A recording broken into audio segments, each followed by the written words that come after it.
Good morning my dear students. Video number 29, class 12, subject biology. पिछले video में हमने पुष्पीय पादपों के नरजननांग में विकसित निश्चन पूर्व विकसित संरचनाएं एवं होने वाली घटनाओं का अध्ययन किया। ध्यान दीजिएगा, नर युग्मकों विधि का निर्माण हमने कर लिया था, जिसमें 2 नर युग्मक होते हैं। ध्यान दीजिएगा।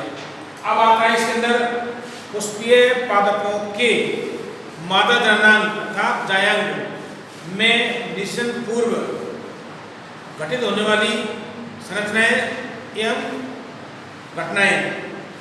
तो उनके बारे में देखिएगा। पुष्पीय पादपों के मादा जननांग मैंने आपको पहले बता दिया था कि पुष्पीय पादपों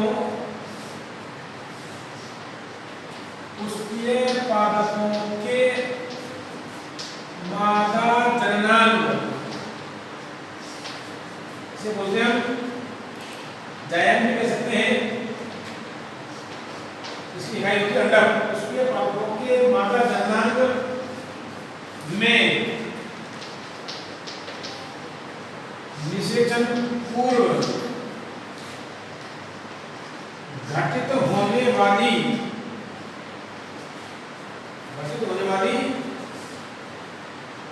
संरचनाएं या बनने वाली संरचनाएं। तो इसमें मैं बता चुका हूं पहले। इसमें पहला है हमारा कौन सा? अंडक। कौन सा रचना है इसमें? अंडक के स्टिमुलेशन, अंडक कार्पल। इसे हम ये कह सकते हैं स्त्री केसर, पिस्टिल। क्या है? अंडक ऑब्लिक स्त्री केसर, कार्पल या स्त्री केसर। तो ये मादा जननांग जायांग की इकाई होती है। इसे हम एक नाम और दिया गया है, क्या बोलते हैं? सो गुरु बीजाणु पर्ण। दूसरा नाम क्या है? गुरु बीजाणु पर्ण। गुरु बीजाणु पर्ण, गुरु बीजाणु पर्ण। मेगास्पोरोफिल कहते हैं इसको, मेगास्पोरोफिल, मेगास्पोरोफिल। ध्यान दीजिएगा। और दूसरा है गुरु बीजाणुधानी या बीजांड। बीजांड बोलते हैं ओव्यूल, ओव्यूल। इसका नाम है गुरु बीजाणुधानी। गुरु बीजाणुधानी गुरु बीजाणुधानी का रूपांतर होता है ये। और गुरु बीजाणु पर्ण का रूपांतर क्या होता है? अंडक। ध्यान दीजिएगा। मेगास्पोरेंजियम।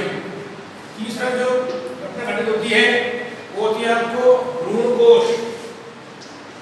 भ्रूण कोश एम्ब्रियो सेक, ये BRYO एम्ब्रियो सेक। ये किसके रूपांतर होता है? इसे हम क्या बोलते हैं? मादा युग्मकोद्भिद। मादा युग्मकोद्भिद फीमेल एम्ब्रियोफाइट। और जो लास्ट संरचना बनती है उसे बोलते हैं हम अंडीय अंडकोशिका।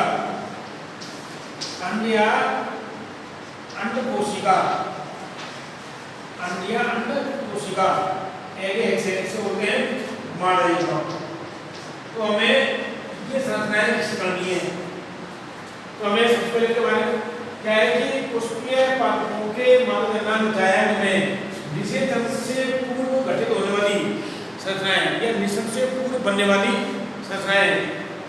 पहली है अंडक या स्त्री केसर, इसे बोलते हैं गुरु बीजाणु पर्ण। अर्थात अंडक या स्त्री केसर गुरु बीजाणु पर्ण का ही रूपांतरण होता है, जो कि जायांग का इकाई होती है, जो कि जायांग की इकाई होती है। दूसरा है बीजांड। बीजांड कहाँ पाए जाते हैं? अंडाशय में। अंडाशय में बीजांडाशय से जुड़े हुए बीजांड पाए जाते हैं। ये किसका रूपांतर है? गुरु बीजाणुधानी का, मेगास्पोरेंजियम का। तीसरा है भ्रूकोश, भ्रूणकोश एम्ब्रियो सेल, इसे बोलते हैं मादा युग्मकोश। और इस मादा युग्मकोश में किसका निर्माण होता है? अंडकोशिका का मादा युग्मक। तो हमें इनके बारे में चर्चा करनी है, क्योंकि हम पिछले टॉपिकों में पुष्पीय पादपों के नरजननांग, पुष्पीय पादपों के नरजननांग में गठित होने वाली संरचनाओं का अध्ययन कर चुके हैं। और कहाँ तक कर चुका है? नर युग्मकों तक का। तो नर युग्मकों को हमने निर्माण कर लिया। इसके बाद में मादा युग्मक का भी निर्माण होना आवश्यक है। तभी तो क्या होगा इनका? नर एवं मादा युग्मकों का मिलान होगा। इसे क्या बोलेंगे हम? युग्मक संलयन या निषेचन। तो ध्यान देना, निषेचन पूर्व होने वाली घटनाएं दो होती हैं, युग्मक निर्माण और दूसरा होता है युग्मक स्थानांतरण। ध्यान दीजिएगा। तो हम पहले नर युग्मक का निर्माण कर लिया हमने, अब हम करेंगे मादा युग्मक का निर्माण। तो हम अध्ययन करेंगे अंडक का। देखिएगा, अंडक के बारे में चर्चा करेंगे, अध्ययन करेंगे। तो देखिएगा ध्यान से, एक प्रारंभिक अंडक की संरचना। एक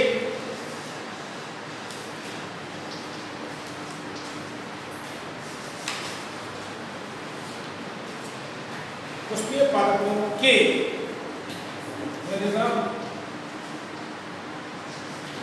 पुष्पीय पादपों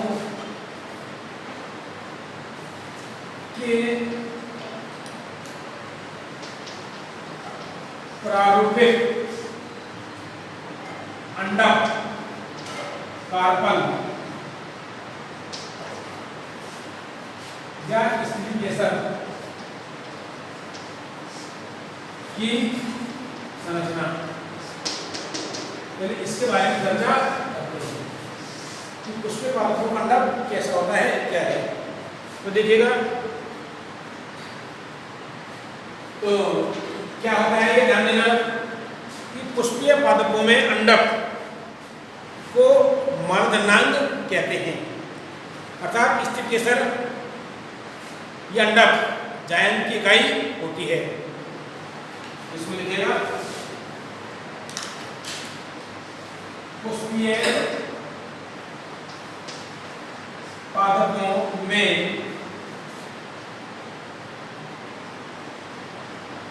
अंडक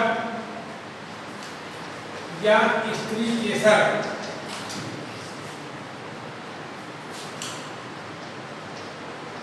जायंत की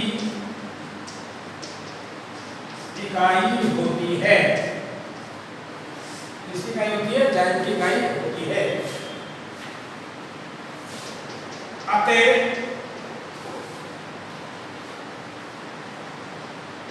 अंडक या स्त्री केसर, अंडक स्त्री केसर को मादा जननांग कहते हैं, मादा जननांग कहते हैं। अगर जो प्रत्येक अंडक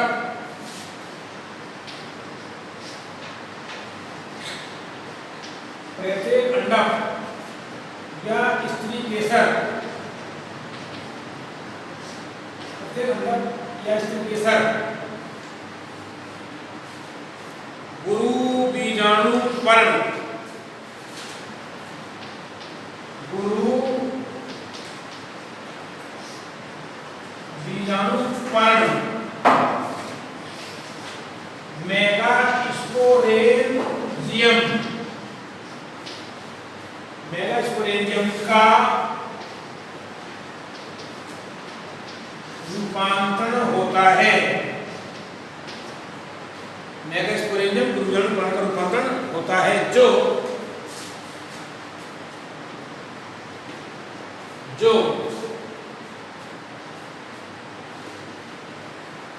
वर्तिकाल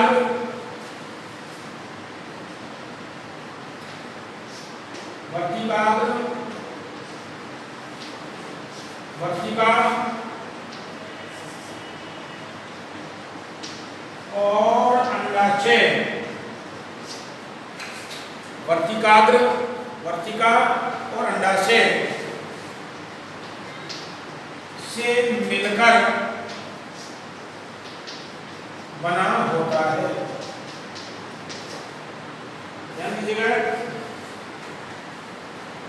कि पुष्पपातकों में प्रारंभिक अंडक या स्त्रीकेसर की संरचना। ध्यान दीजिएगा पुष्पपातकों में अंडक या स्त्रीकेसर जायंट की इकाई होती है या जायंट की इकाई कहलाती है। अतः अंडक या स्त्रीकेसर को मार्गजननांग कहते हैं। ध्यान दीजिएगा। आगे देखो प्रत्येक अंडक या स्त्रीकेसर गुरु विलाणु पर्ण मेगा स्पोरोफिल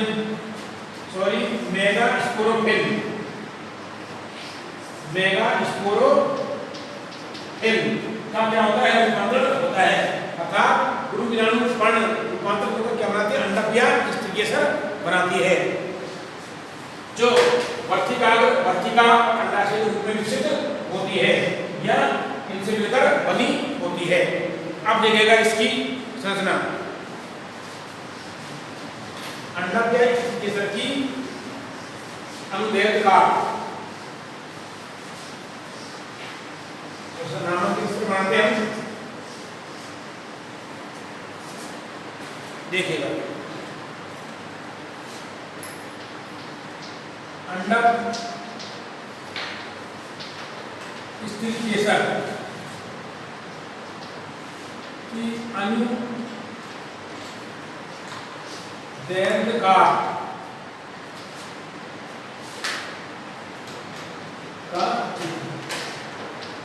नामांकित डायग्राम देखिए इसको, ध्यान दीजिएगा।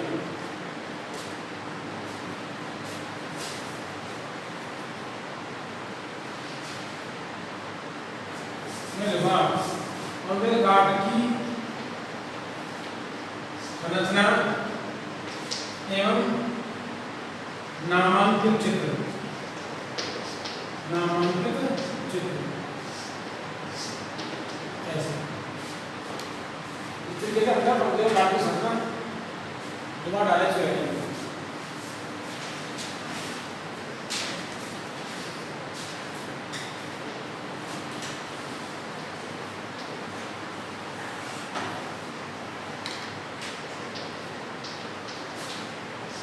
स्त्रीकेसर की अनुदैर्घ्य का की संरचना एवं नामांकित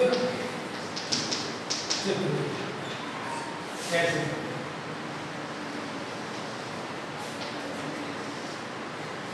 इसको डायग्राम देखें आप।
इसमें आप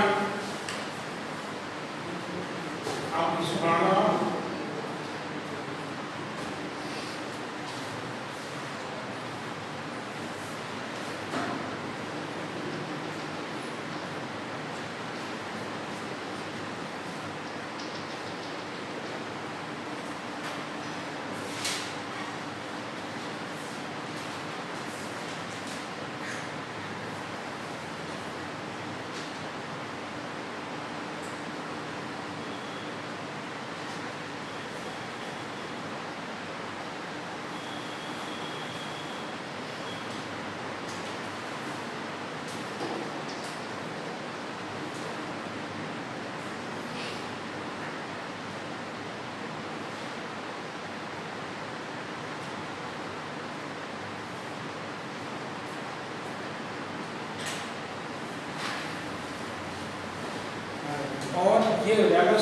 सबसे पहले ऊपर का जो भाग होता है ये होता है वर्तिकाग्र।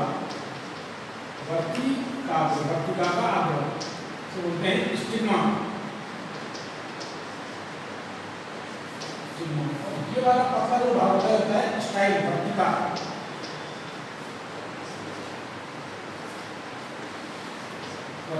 और ये वाला जो पार्ट होता है ये होता है अंडाशय, पूरा हुआ भाग अंडाशय ओवरी। और इसमें जो दो होते हैं ये होते हैं बीजांड ओव्यूल या बीजाणु धानी। और इनमें पता नहीं होता है ये होता है बीजांड ग्रंथ। बीजांड ग्रंथ और ये जो शब्द होती है ये होती है बीजांडासन। बीजांडासन ये आप जानते हो क्या होता है, ये पुष्पासन।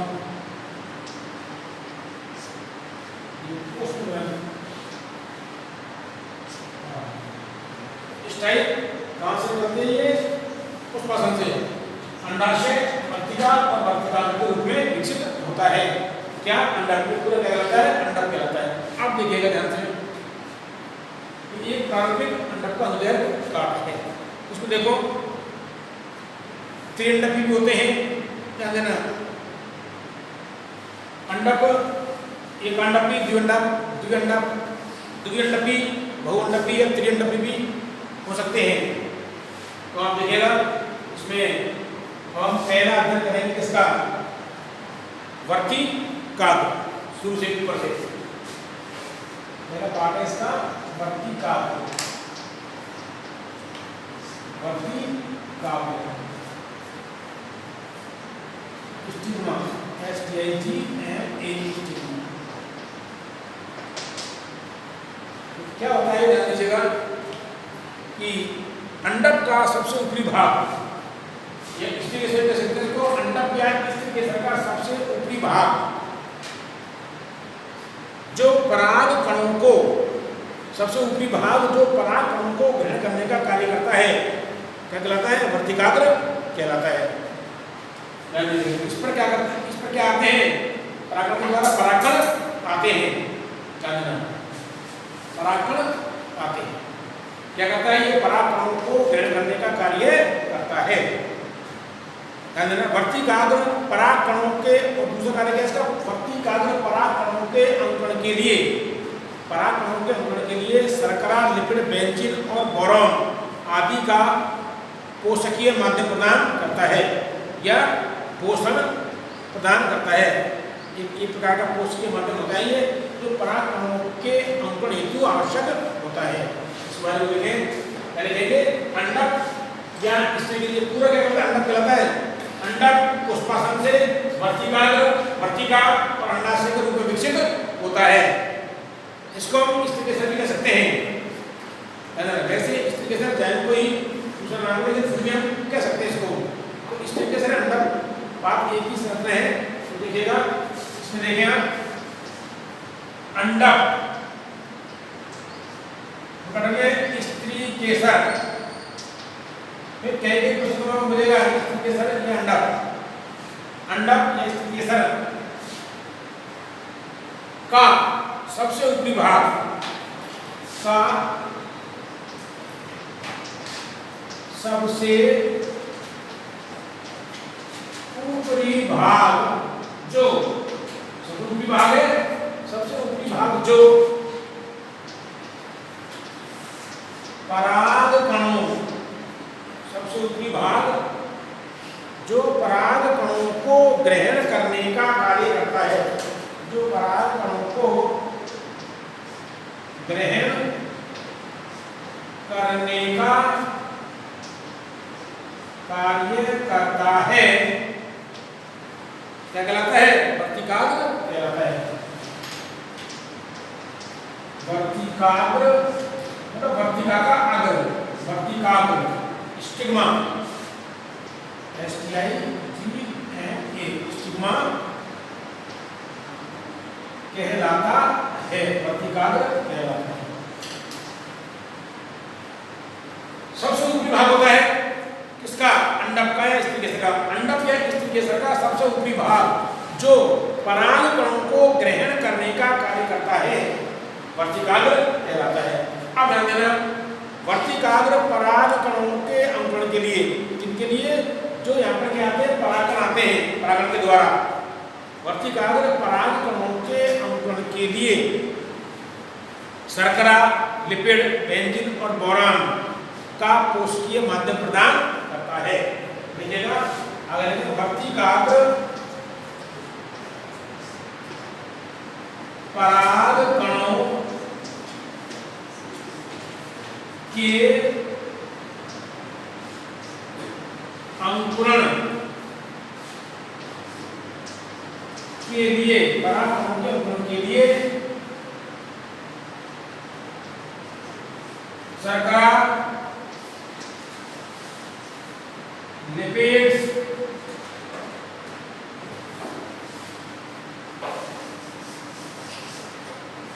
के लिए शर्करा, लिपिड्स,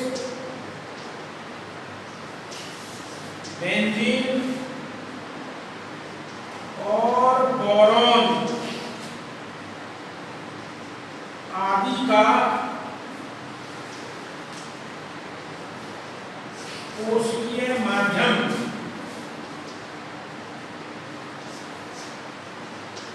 प्रदान करता है।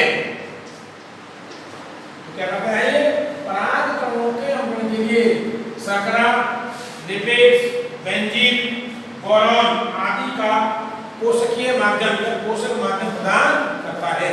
ये क्या हो गया, आपका वर्तिकाग्र हो गया। इसके बाद में जो वर्तिकाग्र के जो नीचे का भाग आता है वो कहता है वर्तिका स्टाइल, पतला भाग होता है, ये लंबी पतली। अब आता है आपके वर्तिका, वर्तिकाग्र के नीचे का भाग आता है वर्तिका।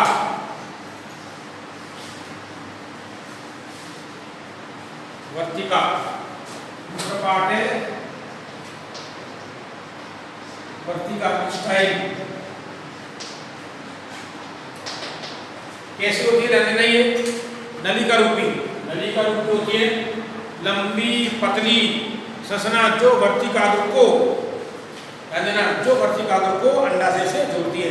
ये वर्तिकाग्र है और ये अंडाशय है, तो लंबी पतली नलिका रूपी ससना जो वर्तिकाग्र को अंडाशय से जोड़ती है क्या कहलाती है, वर्तिका कहलाती है।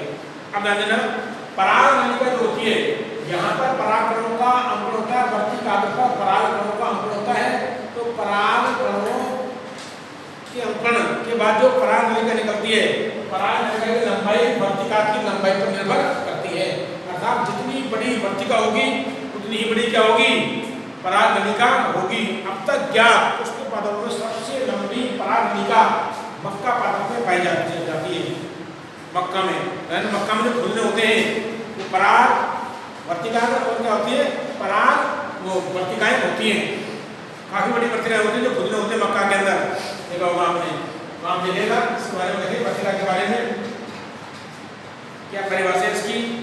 देखिए, नलिका रूपी कैसी है, नलिका रूपी,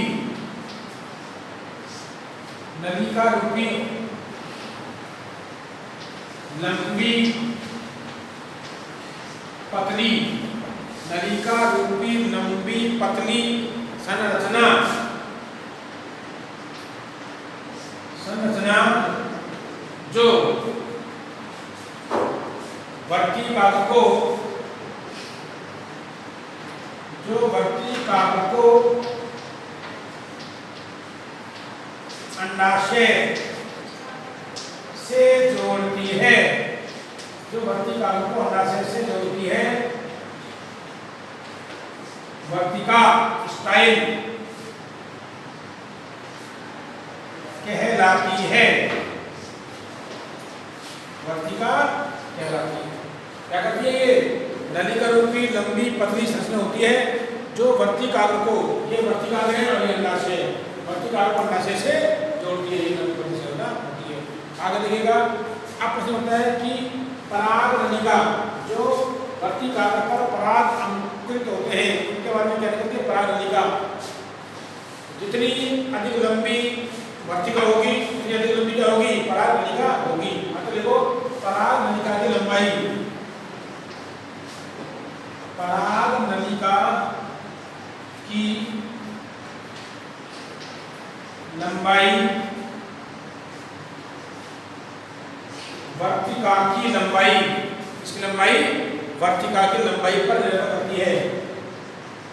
वर्तिका की लंबाई पर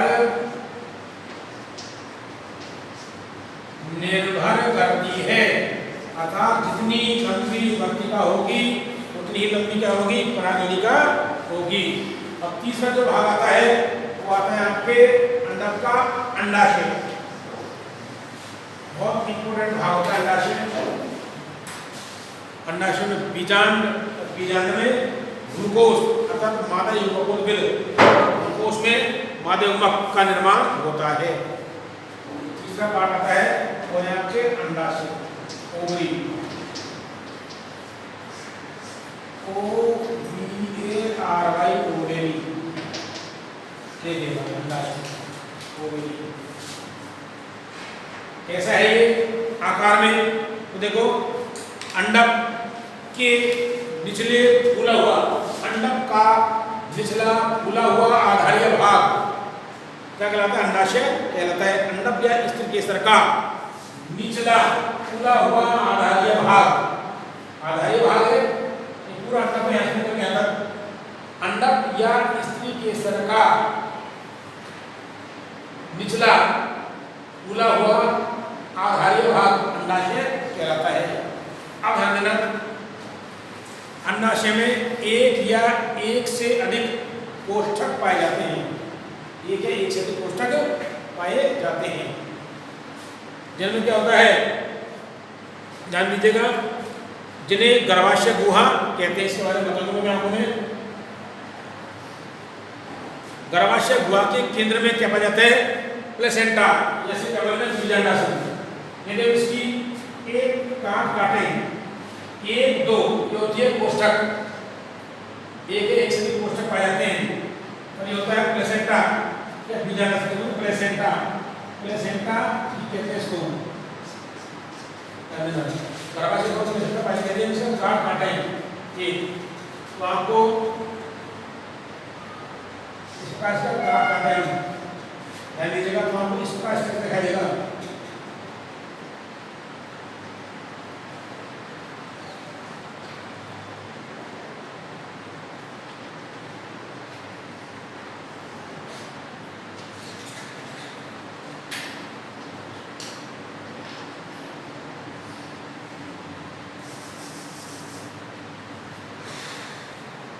देखिएगा इसको ध्यान से,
डायग्राम में देखें, मैं डायग्राम कैसे बना रहा हूँ, उसका फॉलो करें आप लोग, ताकि आपको दिक्कत ना हो आगे डायग्राम बनाने में।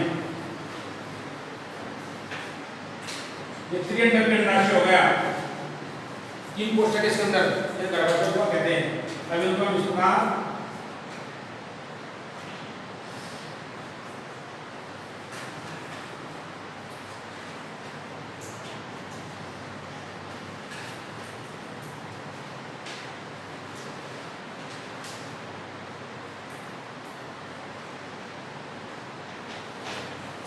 कभी आपने खीरे कभी काट काटी हुई तो आपको सुखा दिखाई, ये देख रहे हो पड़ा हुआ आपने। और आपको इसमें इस टाइप ये बीजाणु को या बीज में रूपांतरित हो जाते हैं आगे। ये अभी काटे हुए आपने इस टाइप, ध्यान देना। इन्हें बोलेंगे कोष्ठक या फिर क्या कहेंगे इनको, गर्भाशय गुहा। ये 2 तीन होते हैं, गर्भाशय गुहा। मान लीजिए त्रिअंडकी क्या है, ये अंडाशय है, बताएंगे आपको, और उसके बाद में आपको मिल जाएगी, ये हो जाएगी ये पुरुष बीजाणु, क्या कहेंगे बीजाणु, सॉरी बीजाणु को क्या बोलते हैं, पुरुष बीजाणु, ओव्यूल, बताएंगे आगे इस बारे में आपको। और ये अपना ग्रंथ है, तो मैंने आपको दिखा रखा है, ये ग्रंथ, ये वाला, ये बीजांड ग्रंथ, बीजांड ग्रंथ। और ये जो होता है गर्भाशय गुहा, क्या बोलेंगे इसको, सॉरी बीजांडासन, बीजांडासन या प्लेसेंटा, प्लेसेंटा, ये वाला तीसरे वाला ऐसे। तो मान लो त्रिअंडकी अंडाशय है, ये त्रिअंडकी संयुक्त अंडाशय। सूत्र है इसका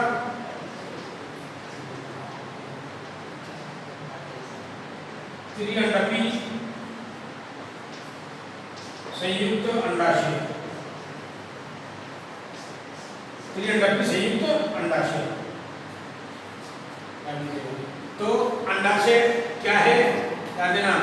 अंडक या स्त्री केसर के निचले फूले हुए आधारी भाग को अंडाशय कहते हैं।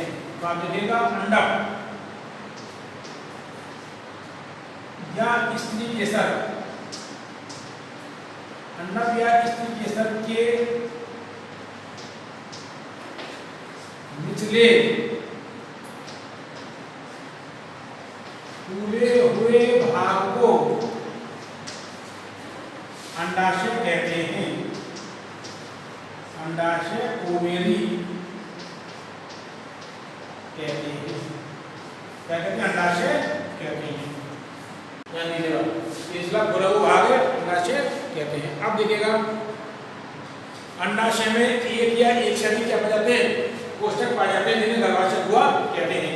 इसमें 3 होते हैं, 1 2 3, इसलिए क्या कहलाता है, त्रिअंडकी संयुक्त अंडाशय,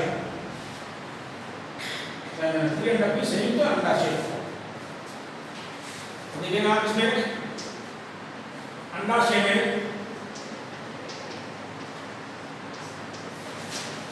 अंडाशय में एक या एक से अधिक, एक या एक से अधिक कोष्ठक पाए जाते हैं, कोष्ठक पाए जाते हैं, जिन्हें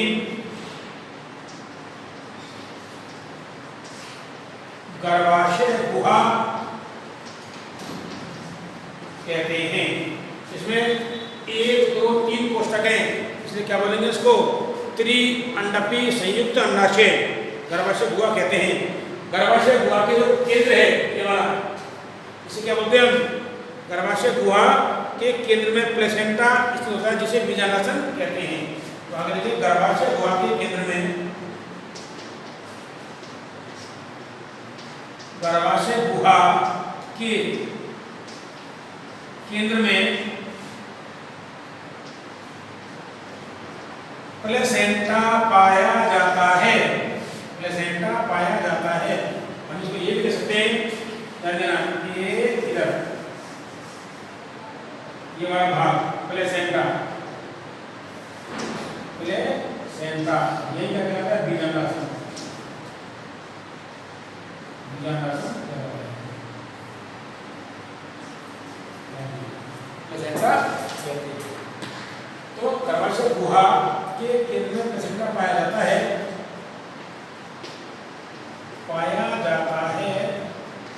जिसे बीजांडासन कहते हैं। क्या कहते हैं इसे? बीजांडासन कहते हैं। तो बीजांडासन से उत्पन्न होने वाली गोल अथवा अंडाकार संरचना बीजांड कहलाती है। ये वाली आगे देखो, बीजांडासन से उत्पन्न होने वाली, बीजांडासन से उत्पन्न होने वाली गोल या अंडाकार संरचना,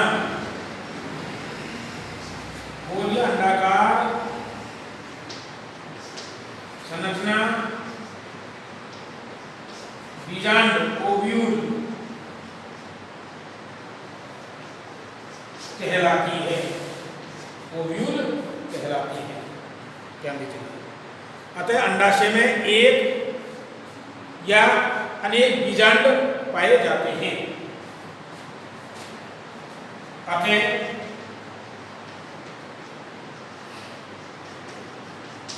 अंडाशय में एक या अनेक बीजांड ओव्यूल पाए जाते हैं, पाए जाते हैं।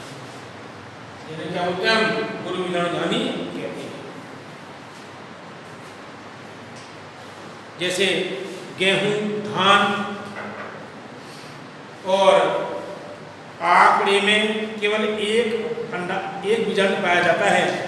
गेहूं में, धान मतलब गेहूं, चावल और आंकड़ा में के अंडाशय में केवल एक बीजांड पाया जाता है। जबकि पपीता, तरबूज देखो अंदर सारे बीज होते हैं, उनमें अनेक बीजांड पाए जाते हैं। पपीता, तरबूज और आंकड़े में अनेक बीजांड पाए जाते हैं। तो आज आपका टॉपिक आज का पूरा हुआ अंडक का। बाकी और कल बताएंगे आपको कौन सा बीजांड के बारे में चर्चा करेंगे।